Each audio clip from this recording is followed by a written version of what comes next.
Hi, I'm Eleanor from the Online Letting Agents, and I'm here today to talk to you about how to beat the Renters' Rights Bill. Bottom line is you cannot beat the Renters' Rights Bill. It is coming in, whether we like it or not, but there are some thoughts I have on how you can reduce some of the potential risks that are coming your way. Just to clarify, I'm recording this on the 7th of March. The bill hasn't yet come in, and there might be some final tweaks that would potentially affect my advice and my thoughts once we do know all of those final details.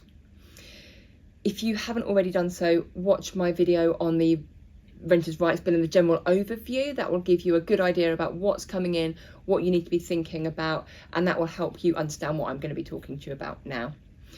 To start with, tenancy agreements. They're all going to become periodic, so you need to make sure to get yourself in the best legal position that your contract says that it will become contractual periodic.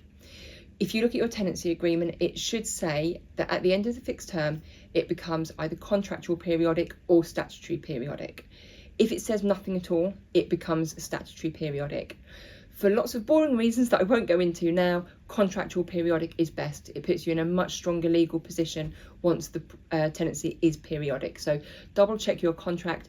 If it doesn't say it goes contractual periodic, speak with your agents about how they can make sure your tenancy agreement becomes contractual periodic. The next one, tenants being able to serve 2 months notice. Because they're going to be periodic, notice periods are changing for tenants. 2 months notice from a tenant. They can serve notice as soon as the tenancy starts, meaning in theory, and a lot of landlords worry, that they're going to end up with 2 month rolling tenancies. Tenant moves in, serves notice, leaves, tenant moves in, serves notice, leaves. You can stop that or reduce the chances of that a few ways. Firstly, make it more difficult for a tenant to move in. If you've got a furnished property and your tenant just needs to bring a suitcase, it makes it far easier for them to decide that the property isn't working out for them, pack up their suitcase and go.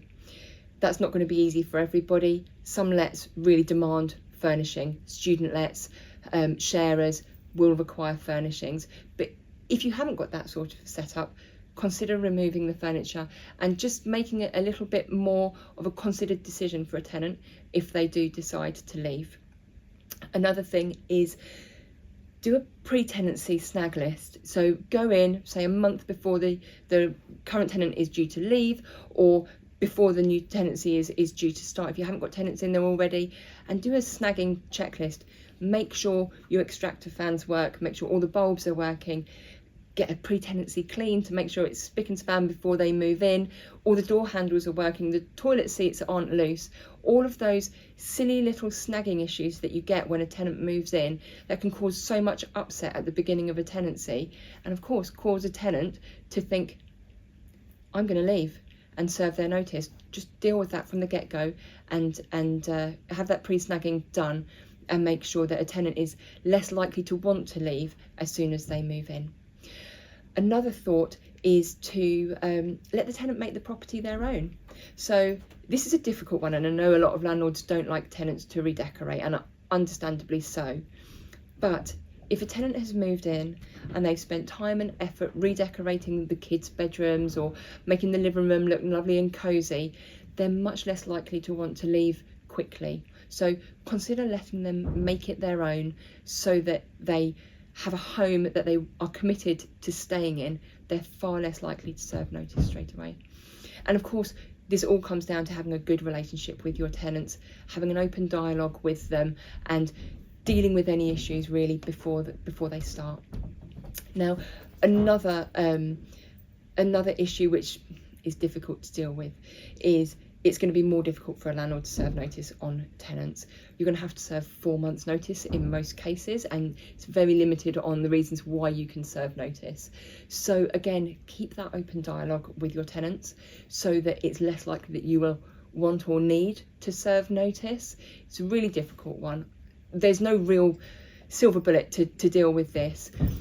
If that relationship with the tenant breaks down and you feel like you do want to serve notice, that you are getting to that point where it's a case of, I'm just going to sell it, I'm just going to get rid and go, consider outsourcing your management to an agent. I'm not saying go with us, I'm saying get rid of that direct relationship between you and your tenants, because that can take away a lot of the stress from you. It takes away the personal element between you and your tenants, and just having somebody in between who can mediate between the two of you will reduce your stress significantly and help that relationship and make it so that you don't need to just throw in the towel and serve them notice, because let's face it, that's going to be difficult. Rent increases, again, they are a difficult one, and there's no real suggestion I have for you, unfortunately, to make that any easier. What I can suggest is that you, again, keep that open dialogue with your tenants. Also make sure you really evidence to your tenants why you're increasing the rent, and really just saying that your costs are increasing isn't enough. That, you know, the market needs to demand that there is a rent increase due, and that, you know, market rents have gone up and that they are sitting well below that, and that the rent increase is there just to bring them up to or somewhere near that that higher rent that you could get on the open market. So really justify it to the tenants. And I think there's something else about considering who your tenants are and understanding them and figuring out the best way to approach them with a rent increase. Some tenants might be better approached with a more firm approach, others maybe with a bit more understanding and perhaps a bit more negotiation. So really consider who your tenants are and the best way to approach them with a rent increase. And again, if you're not sure, maybe think about looking into the use of an agent to help you with those sorts of elements of the tenancy. Tenants' right to keep a pet, that's another one that landlords aren't very happy about. So obviously tenants will be able to ask for a pet and you can't unreasonably refuse it. There will be a change to the Tenant Fees Act 2019. Currently you can't ask a tenant to take insurance. With the Renters' Rights Bill, you will be able to ask the tenants to take insurance to cover their pet and damage. You will also be able to take your own insurance, or rather increase your current landlord's insurance premium to include pet damage and charge them for that additional part of the premium. My thoughts are that you would always want to take that insurance yourself. That means you have control over that insurance policy. That means if the tenants do take the insurance, show you that they've got insurance, and then cancel within the 14-day cooling off period. You know, nothing like that can happen because it's within your control. Also, if the tenants leave and you find pet damage at that point, it's within your control to claim on that insurance policy. Because you can charge the tenant the cost of the additional amount on your insurance, look for policies that have as close to zero excess as possible for pet damage. In theory, you would be able to recover the cost of that excess from the tenant's deposit, I should imagine, but that means potentially a fight later on. And given that you can charge the tenants the cost of that extra on your insurance premium, it doesn't necessarily matter whether it's £100 excess on that premium with a £250 excess, or £150 or £200 extra on your premium to have zero excess. Go for the more expensive policy with the lowest excess that you can get, and that way that will minimise your losses there. Discriminating against tenants who are in receipt of benefits or who have children, again, landlords are a little bit upset about this one. They obviously want, understandably, to have control over who they have in their properties, and this part of the Renters' Rights Bill isn't to take away your right to decide who is the right tenant for you, but it's something we recommend already. Consider everybody on their own merits. Just because somebody's on benefits, it doesn't mean that they're not a perfect tenant for you, that they won't treat the house as their home and take absolute pride in its presentation and maintain it really, really well. Consider everybody on their own merits, and take rent guarantee insurance. If you're not sure, as long as that tenant passes the reference checks, take rent guarantee insurance. That minimises your risks.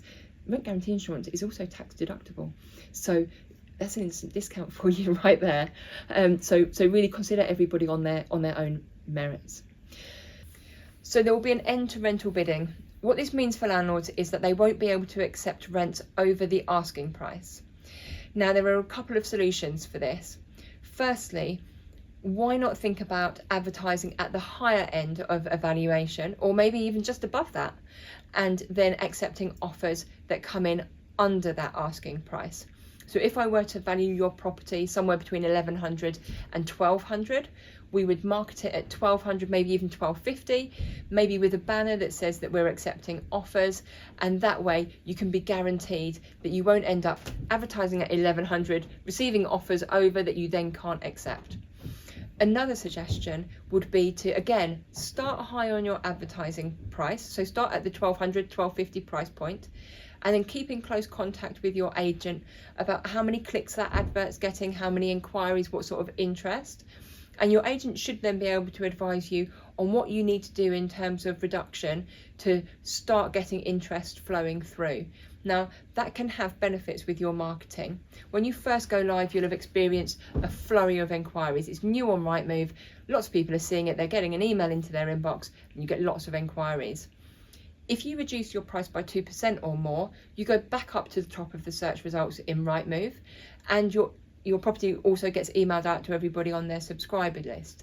So it sort of gives you that extra bite of the cherry of being newly listed. It does show as being reduced, but it means that you can just slowly drop your price down, and each time, if you do it by 2% or more, you're pushed back up to the top of Rightmove, and you appear fresher on the market because you're back up at the top of the search results.